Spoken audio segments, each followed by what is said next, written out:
I swear I'm a film critic. Hello, and welcome to a new episode of the CineGuy. I'm your host, Steven Angulo.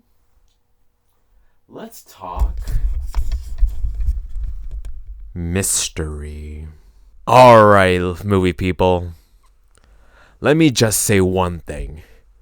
What I'm going to talk about has got to be the greatest modern murder mystery movie I've ever seen. And I saw Clue, so that speaks a lot of stuff. Now with this one, it not only plays with your emotions, but also plays with your mind. Like, there's just so many twists and turns that you're beginning to think, like, what is going on here? The goofiness and, like, the characters, they just make you like this movie even more. It is just so much fun. And honest, it is also really well written that you just can't stop but craving for more. Plus, its ensemble cast is just so phenomenal.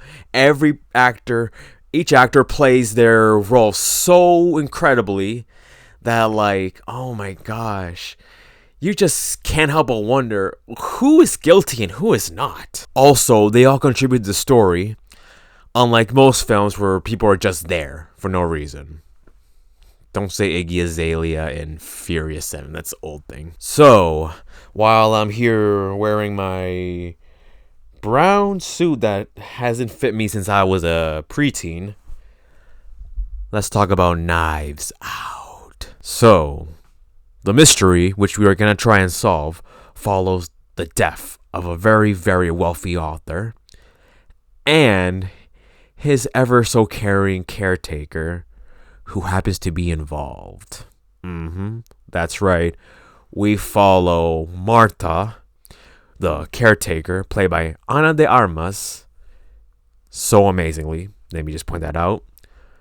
Who is left with, in the middle of the murder of the person she worked for, Harlan Thornby, a famous murder mystery writer. And next thing you know, all these twists and turns happen, and you're just like, who killed Harlan?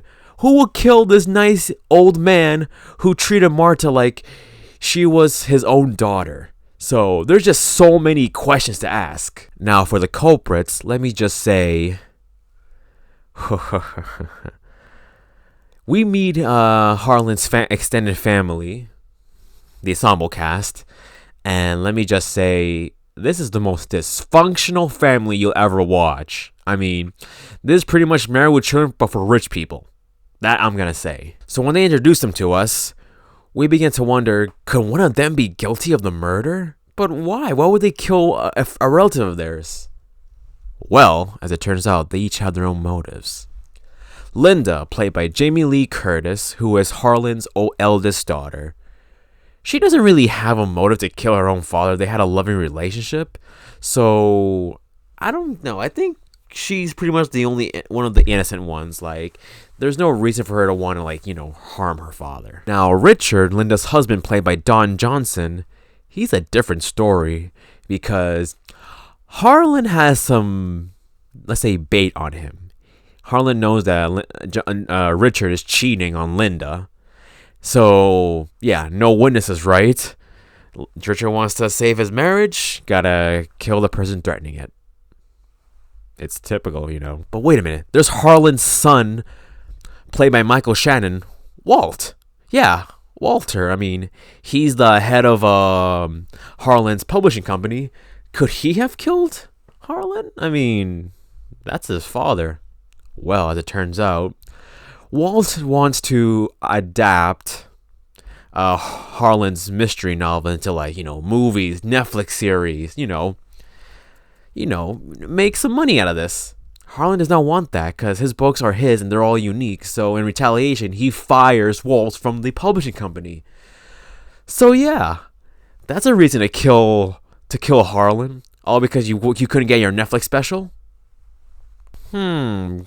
Could it be Joni, Harlan's daughter-in-law? I mean, she's really weird in this movie, that's for sure. Oh, and she's played by Toni Collette, but she's like very energetic and everything. Oh my gosh, I heard something outside. Did someone get murdered? Nah. They probably just dropped a plate or something. Anyway, could it be Joni? Well, either thing. Joni's daughter Meg is in college and Harlan's paying for tuition. When he finds out that Jody has been stealing money that he sends them, he stopped. He said he's gonna cut them off. He's gonna stop sending money. And yeah, I guess Jody will be like, hey, I need to pay for my daughter's college, so I might as well kill the old man and get his inheritance. That's something. Let's see, who else? Jacob, Harlan's grandson, played by Jaden Martell. Wait, could it be him? Oh, the thing is, this kid is very right-wing. Like, he's the typical immigrants, illegal immigrants, go Trump and all that stuff. Probably he's reading the Daily Wire on his phone. Could he be the killer? Possibly. He reads Daily Wire. Okay, I got the whole family down. Who am I missing? Oh, right, Ransom! Harlan's grandson, played by Chris Evans. How could I forget him? He's pretty much the black sheep of the family. Nobody likes him, and he just loves it. He just loves that hatred that they have for him. So, could he be the killer? I mean, Harlan did cut him out of the will, so he does have a motive right there. And plus, I don't know. You never know. I mean, Chris Evans is wearing a wool sweater. Who doesn't want to see somebody kill somebody wearing in a wool sweater? Like, that's gold. Just pure gold right there on the screen. All right, I got everyone down, but so who's the killer? Martha? Oh, so, well, giving Harlan his medicine, she accidentally mixed it up and gave him morphine. So Harlan was going to overdose and die. Yeah. However, knowing that the overdose is going to kill him, Harlan plans a way to protect Martha. He makes up this elaborate plan to make sure Martha was never there and to make her seem innocent. And in the end, Harlan ends up being the one who cuts off his own throat. So, look at that. Harlan committed suicide to save Martha, all because if she went to jail, her undocumented mother would be deported. So this guy cared about Martha. That shows real love right there. So wait a minute, did the mystery just get solved? Is this movie just about trying to hide the real killer? There's gotta be more to this, right? Yes. The mystery is still afoot because Detective Blanc, played by Daniel Craig, he's pretty much a Southern 007. That's it. It's James Bond with Southern accent. It's brilliant, though, when he likes to talk about donuts. I forgot the anecdote, but I don't know. Watch the movie to find out. I forgot it. Yeah, come back and remind me. So we spend the whole movie trying to make sure that Martha gets away with it and, so that she can, enjoy her inheritance because we love her. She's innocent. She's just trying to do the right thing. I mean, it was all an accident, even though everyone's all suspicious of her. So where's the mystery here? As it turns out, Martha did not kill Harlan by accident. In fact, due to her photographic memory of being a really great nurse, she ended up giving him the right dosage of medicine. And as it turns out, okay, so in Act 2, the whole MacGuffin is a toxicology report to prove whether or not she poisoned and overdosed Harlan. So it's all about looking for this report and trying to make sure it's destroyed so Martha can clear her name. But if Martha didn't kill him, then is she out in the clear? Is the mystery solved? No.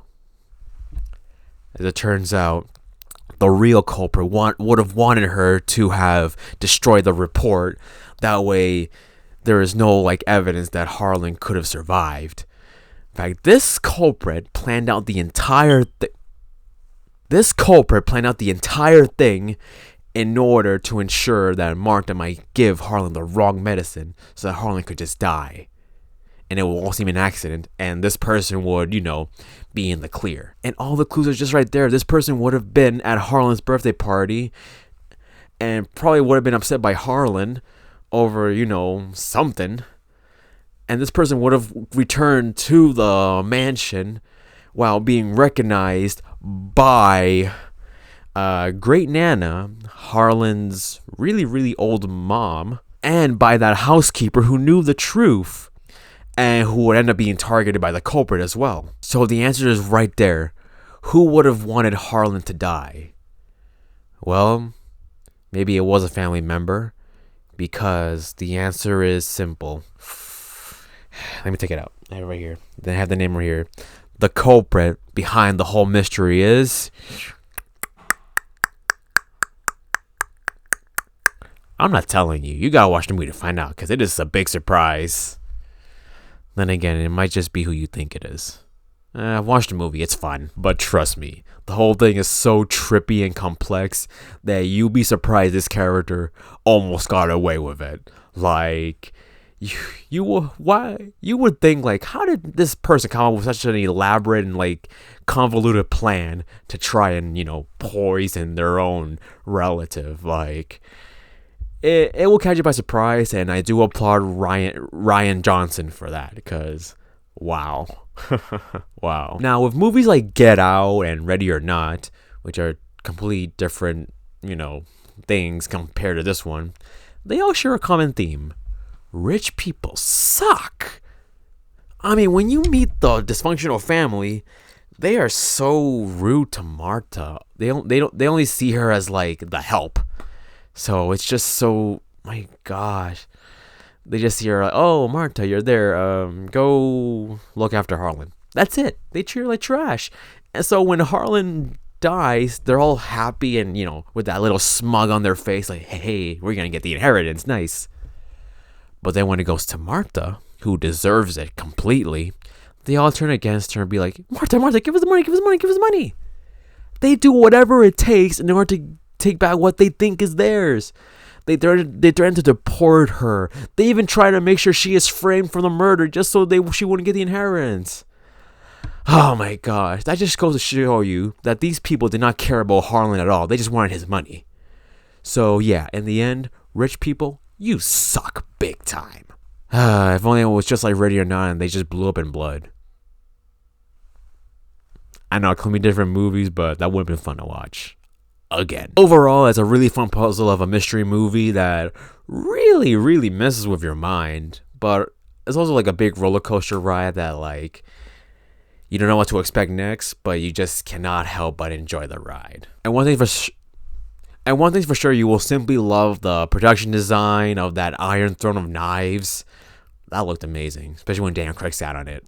As well as the characterization, because despite how these people can be, they're just so likable no matter what. So my rating is going to be 9.4 fake knives out of 10 vomiting while lying. Yeah, that's a huge running gag in this movie. Poor Marta. Alright guys, hope you enjoyed this mystery. Leave a like if you did, subscribe and join the crew, and we'll see you. Actually, I won't see you next week because I'll be out of town. So, yeah, I won't have time to post a new review. But do follow the Instagram at CineGuy Steven to check on some other fun reviews. That's for sure. So, I do hope you enjoy them. So, until next time, which I promise you, it will be an amazing review. You'll find out what movie it is too. I'm really, really excited for this. It's going to be so much fun. So until then, this is Steven Angulo signing off. That's a wrap.